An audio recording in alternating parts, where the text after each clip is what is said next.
Poème numéro 161. Ni la raison, ni l'amour, l'éther. Dans le dédale de ces trop logiques pensées, un soir d'automne, un mot radieux, insensé, s'est glissé dans son esprit pour leur parler. Austère, elle l'avait toujours trouvé laid. Elle, pourquoi venir contrarier par un ordre péremptoire, générateur de mains désordre, l'homme sans qualité, mais empreint de raison, que nous sûmes circonvenir au fil des saisons?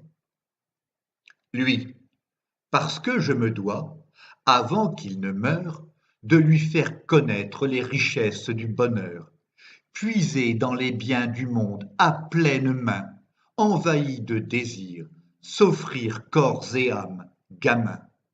Oui, je veux qu'il s'abandonne à de vives passions et se fie désormais aux élans des belles émotions volées à la vie. Heure lumineuse, elle donne tout son sel au destin. Cette impasse brouillonne. Elle, quelle vanité de songer à nous supplanter! Entre devoirs et obligations, nous sûmes l'orienter au fil des années afin qu'il se plie à la sobre morale des pouvoirs établis, ancrés de manière viscérale. Lui, justement, le temps de votre pesante sagesse est enfin révolu. Jouisseur de toutes choses, je viens mettre à mal vos certitudes. Stupide, elle laisse de marbre trop stérile autant qu'il m'en souvient. Oui, téméraire et impétueux, ravageur et obstiné, je viens conquérir vos terres pour libérer son âme de vos délétères tutelles. Qu'il vous file sous le nez en quête de plaisirs et de joies auprès d'une femme, aux facettes multiples, simples, aimantes et délurées. Voilà ce à quoi je m'emploie, œuvrant avec malice. Délaisser le poids du passé, trop longtemps enduré, pour ne s'adonner qu'à l'instant et ses mille délices, voilà ce à quoi je l'incite. Lui dicter une conduite l'exonérant enfin de celle qu'il suivit, normatives et pesantes, et, avec insouciance, l'engager de suite, le cœur léger et enthousiaste, sur la route créative de l'amour partagé.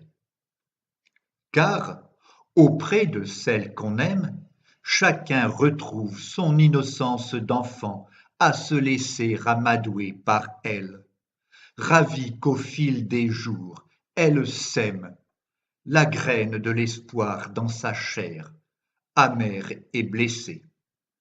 Elle, fadaise que ces chimères auxquelles vous croyez. Les êtres ont si peur de vivre sans tabou, au gré de leur émoi, qu'à renoncer à rester debout, ils s'avèrent lâches, ravis de le rester jusqu'au bout. Préférant se fier aux lois, aux astreintes et tâches, nos pressions à rester dans le rang les attachent. Dès lors, ce couard dont vous parlez, sans relâche, ne trouvera jamais le courage d'oser aller au clash. Lui, morales et logiques, à n'avoir que ces austères mots en bouche, inhibiteurs de l'esprit contestataire, vous réduisez cet homme à un zombie, genou à terre. Moi, j'en ferai un impie s'interdisant de vous plaire.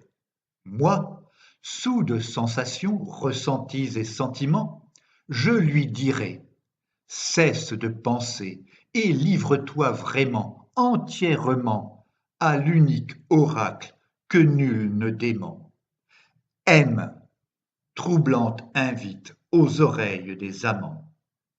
Tandis que vous, à entonner vos débiles requiems, à chicaner sur ces lourdes charges pour la énième fois, au point qu'il en devient d'un coup si blême, vous ne saurez de quoi ses rêves il les parsème.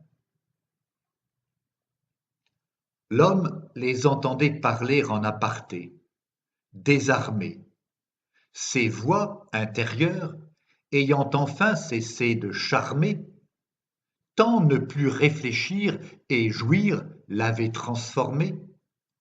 Dans son air éthéré, il décida de rester enfermé.